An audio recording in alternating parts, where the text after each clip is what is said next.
Welcome to Uncensored Conservatism. This is episode number 257, looking at the Constitutional Convention of 1787. I trust everyone had a restful night after those thunderstorms cleared the air of that oppressive heat. Let's hope our progress today is as beautiful as that crystal clear blue sky outside. Mr. Jackson, where are we? We are on Article 10, Section 2, about presidential powers. The pardon and reprieve should specify after conviction. Yeah, but if you do that, maybe the testimony of the guilty party is needed to find an accomplice. That's the case, especially with forgery. I hadn't thought about that. I withdraw my motion. There's a lot you don't think about before you open up your mouth there, Martin. Think first, then speak. Oh, shut up. Will you? Don't you have some slaves to whip?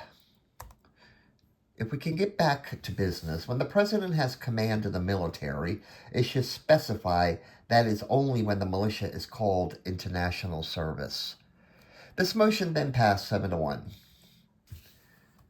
This part about the House having the sole power of impeachment and a trial by the Supreme Court, this needs to be postponed. We haven't decided on who makes the appointments, and it should be strange that if the president appoints this court, an impeachment trial would be placed in their hands. They then agreed to postpone the issue. Also, should the president of the Senate fill in for an executive vacancy?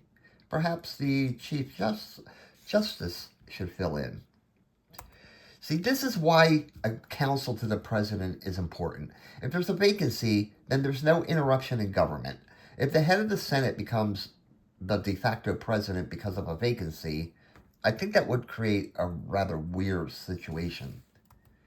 Yeah, we should postpone this matter and come up with a better idea. Also, this term disability is too vague. Who decides what's a disability? The matter was then postponed. Here we go again, just postponing everything. I predict that before the day is over, we're going to be forming another committee. I'm telling you, this is getting out of hand now. About removing judges, I believe they should jointly be removed by the House and Senate, and that the president executes their removal. You're giving them lifetime tenure, then denying them a trial to defend their possible innocence. If that's the case, just get rid of impeachment and a trial everywhere. Judges must be far removed from the temporary passions of the people and politicians. This Supreme Court is bound to make a decision that is going to piss off the majority of the country at some time. However, their decision may be legally and constitutionally sound. Are we to subject them to the whims of Congress? The importance of judges to this whole national scheme requires the best and brightest be called into service. Now, we need to give them a good salary. Why would someone making a lot of money in North Carolina give up that to be a national judge? Let's just take a vote.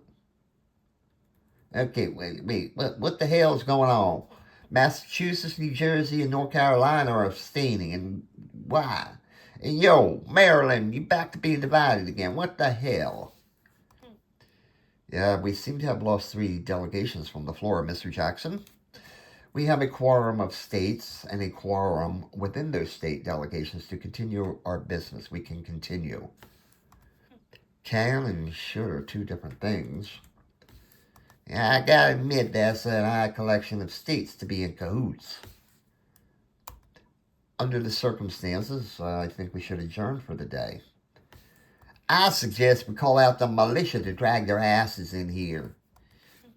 For an intelligent man, you're a jerk sometimes. Let's take advantage of this beautiful day and clear our heads. We're adjourned. Regarding the port issue, my committee came up with the following wording. Nor shall any regulation of commerce or revenue give preference to the ports of one state over those of another, or oblige vessels bound to or from any state to enter, clear, or pay duties in another, and all tonnage, duties, imposts, and excises laid by the legislature shall be uniform throughout the United States. Under the rules, this motion shall lie on the table. We are on Article 11, Section 3, the jurisdiction of the Supreme Court. We have no objections, so let's move on. Section 4 says, the trial of all criminal offenses, except in the cases of impeachments, shall be in the state where they shall be committed, and shall be by jury. Well, I'm going to have to insist on the writ of habeas corpus. It should only be suspended under the most urgent of circumstances, and only for a specific period of time. And why the hell is New Jersey abstaining again? Charles, this right is in every state constitution. I cannot imagine it being a national issue. Judges already have the discretion between bail and jail, so we may, however, need to restrict the right in times of rebellion. Add to a clause, and I have no problem with Pinckney's motion. The motion amended by Wilson passed 7-3. Okay, now about coining money. It should be gold or silver for the payment of debts, not paper money. This must be specified, or else states will continue to issue paper money. The Congress already has the power to do that. If we specify gold and silver, the partisans for paper money will rise up and defeat our efforts. Okay, most of us agree that paper money is no good, right? Why not use this opportunity now to kill it? If Congress should authorize paper money, then those who favor it will get into office. And guess what? We're just going to have paper money. Kill it now. By a 9-1 vote, the prohibition on bills of credit was approved. Now, about these new states, some of them will be carved out of existing states. I'm thinking of Kentucky from being cut off from Virginia, Maine from Massachusetts, and Franklin from North Carolina. These states should not interfere in current contracts. Well, I think that's going too far. There are hundreds of state contract laws that differ from state to state. State courts are in a better position to handle these differences, with a national judiciary being the ultimate arbiter. In that case, why prohibit bills of credit? Mr. King's idea is favorable. Of course, there will be conflicts and inconveniences, but Mr. King's suggestion outweighs these concerns. State legislatures can be sneaky little devils. They could evade judicial decisions. We're carrying restraint against the states too far. We're talking about retrospective actions here, Mason. Now, wait a minute.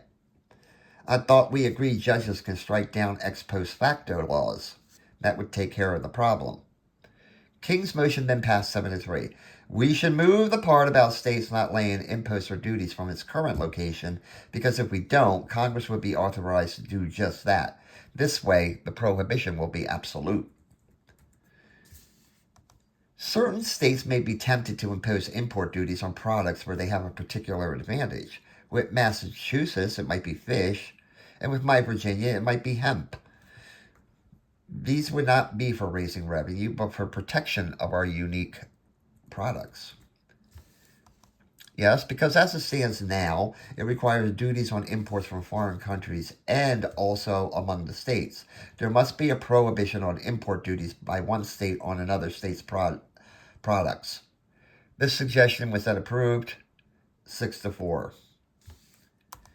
These taxes are to be remitted to the National Treasury. We need a provision for that purpose.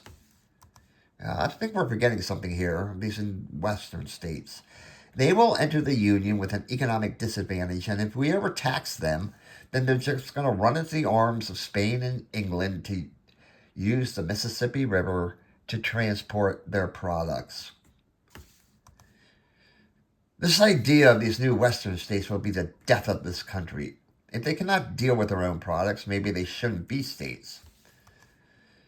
I'm afraid the current motion is making commerce too complicated. The idea is to raise revenue, but when we say otherwise, we're condoning protectionism. We will vote on the motion. All right, the motion passes 9-2. Okay, Article 14. The citizens of each state shall be entitled to all privileges and immunities of citizens in the several states. Well, I'm not satisfied here. What about slaves? Well, we'll vote on the article before we discuss that. How do we vote? Okay, it passes 9-1. Article 15 states any person charged with treason, felony, or high misdemeanor in any state who shall flee from justice and shall be found in any other state shall, on demand of the executive power of the state from which he fled, be delivered up and removed to the state having jurisdiction of the offense.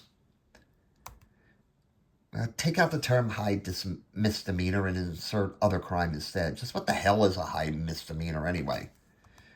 Then fugitive slaves should be treated as criminals. That would require a state to return that slave at the expense of the state. So what if an escaped Negro slave is found in Massachusetts and they don't recognize slavery? Are they to pay the expense of returning that slave to South Carolina? Yeah, Pierce, this goes a little too far. That's like capturing an escaped horse and returning it to its owner. Are slaves now the equivalent of horses? Well, now, both the horse and the slave do perform a service, Then I suggest a separate provision to deal with fugitive slaves if we disagree that this is the place to do it. We're adjourned.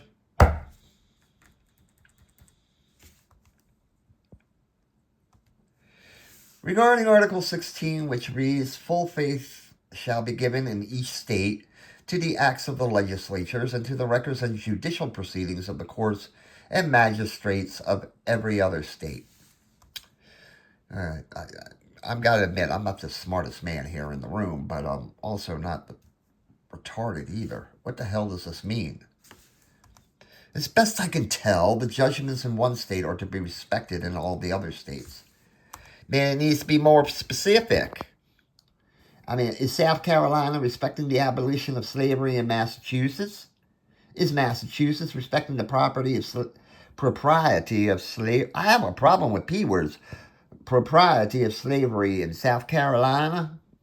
Now, if it's about a person in debt in Georgia running to South Carolina because our debtor laws may be more lenient, then South Carolina should respect the debts incurred by this scoundrel in Georgia. If you think about it, we're like 13 little countries right now. Together, we don't recognize the laws of Spain, and that's happening here right now. We don't recognize the laws and the judgments of each other. But this clause offers the hope of bringing us together as a nation. There will be instances where the laws of two states may conflict, whether they're criminal or civil laws. And that's for a national judiciary to work out, so that we may develop our own unique American common law. We shall take 15 minutes to determine a committee to look at these issues. Mr. Jackson.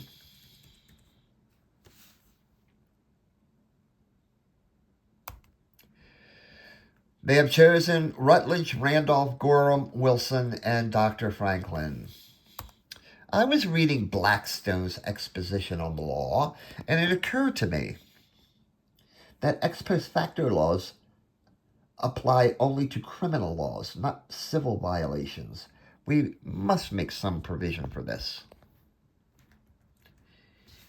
Yeah, that's all good. Maybe we can take that up later. In the meantime, I'm proposing the following provision. Full faith shall be given in each state to the acts of the legislatures and to the records and judicial proceedings of the courts and magistrates of every other state. And I'll tell you what, different regions of this country have different interests, okay? There's fisheries and trade up north and agriculture down south, right? Out. So we're all fighting like hell to protect those interests. Now, conceding the power to regulate commerce through this new Congress was not easy for our southern states to do. I must rise to make a comment.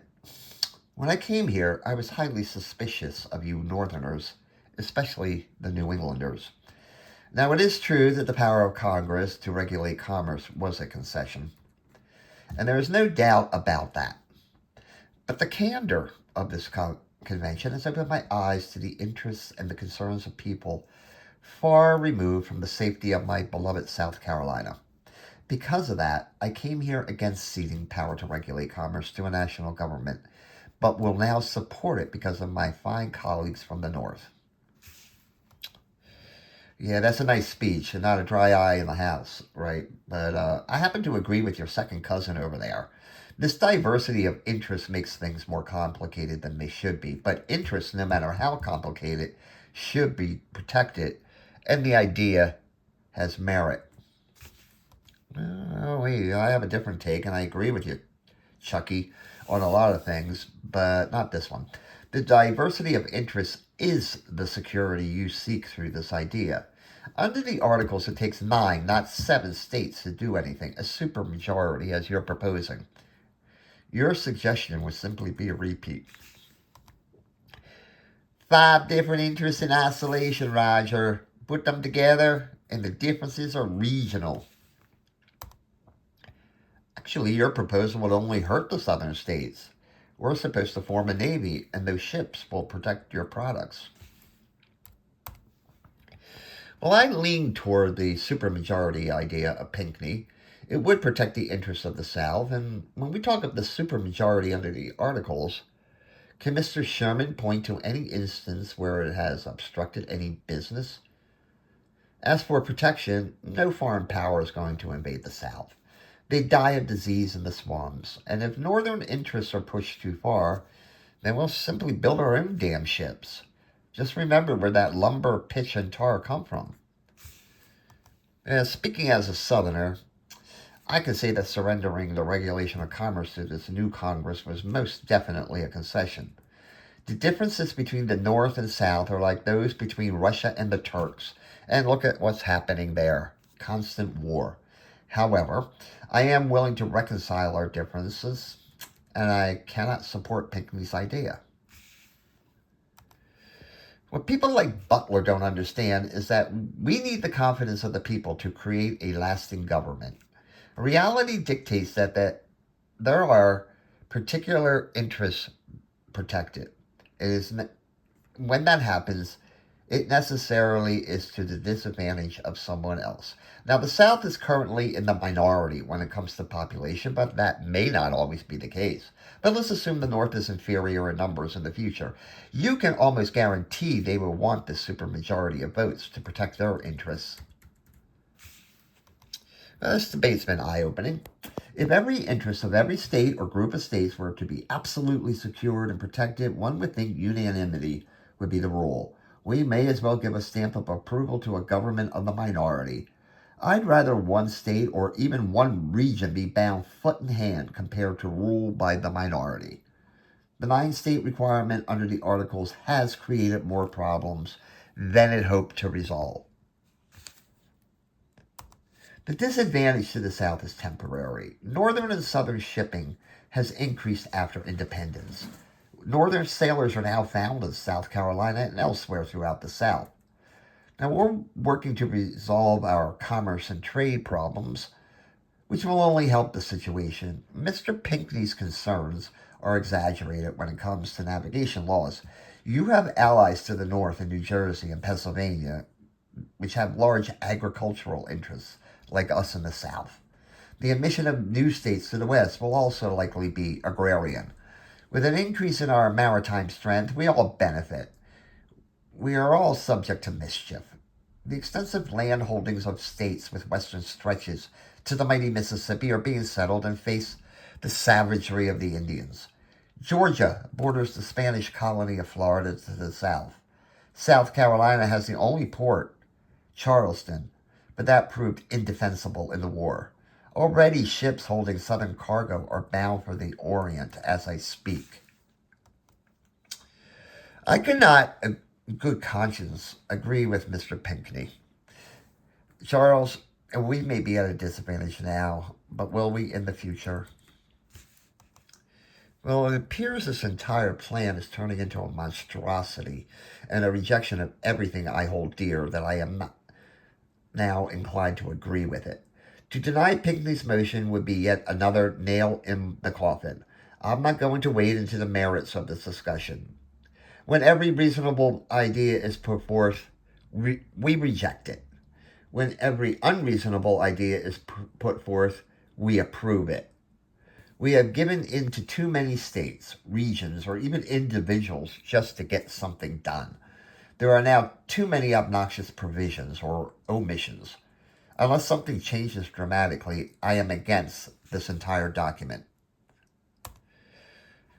Mr. Randolph seems to think that a heavy burden is falling on the South. New England is considering the entire country, not just New England. If there is to be disunion, the fault will lie south of Pennsylvania, sir. We will now take a vote on Mr. Pinckney's motion.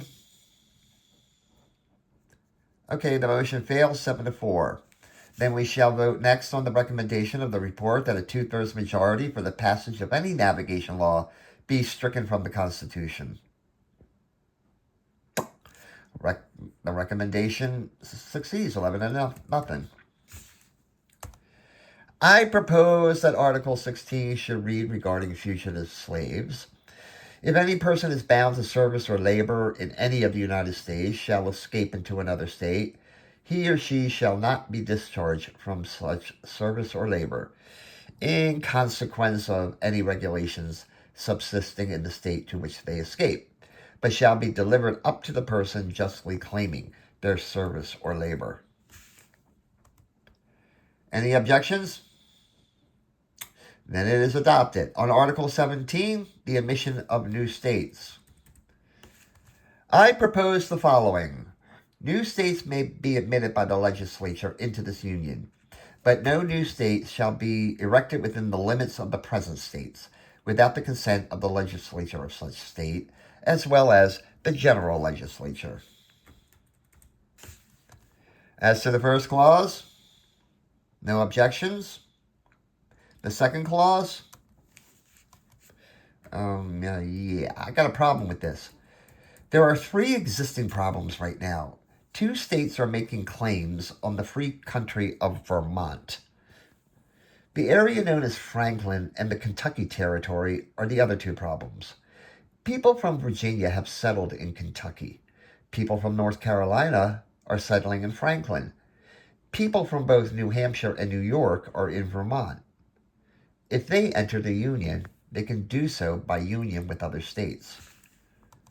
On the suggestion of Mr. Morris, the motion passes 6-5.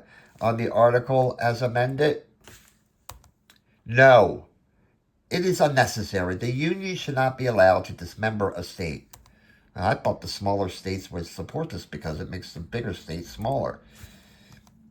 Yeah, but here's what will happen. Every time the state feels the pinch of taxation, they'll demand to be severed from an existing state. The next thing you know, you're going to have 50 states. Now, I'm inclined to be with Mr. Sherman on this one, and I'm thinking about Vermont. The current Congress is placing too much faith in New York's promise to let those people decide their own fate.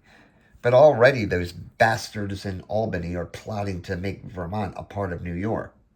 We should compel Vermont to enter the Union as a state and block the designs of New York. Yeah, I have to look out for New Hampshire. If Vermont becomes part of New York, that's going to have a bad effect on my state. This proposed clause plays to the advantage of the large states. They have extensive land holdings to the west. Asking that it takes their state legislatures to just let them go is unrealistic. When the majority of any state wishes to divide, they may do so. If the people of Kentucky want to break from Virginia, they can decide amongst themselves and the people of Virginia at large. If both sides agree, then the National Congress would also. And I might add that this whole discussion about the area called Franklin is kind of overstated. Those idiots can't agree on what day it is, let alone rule themselves. There's already talk they'll soon be back in the arms of North Carolina. Now, as for Vermont, that's sort of like a forced division in reverse. And the way I hear it, They don't want to be a part of New Hampshire or New York. So if we don't do this right, they just may become a part of Quebec. They then adjourned.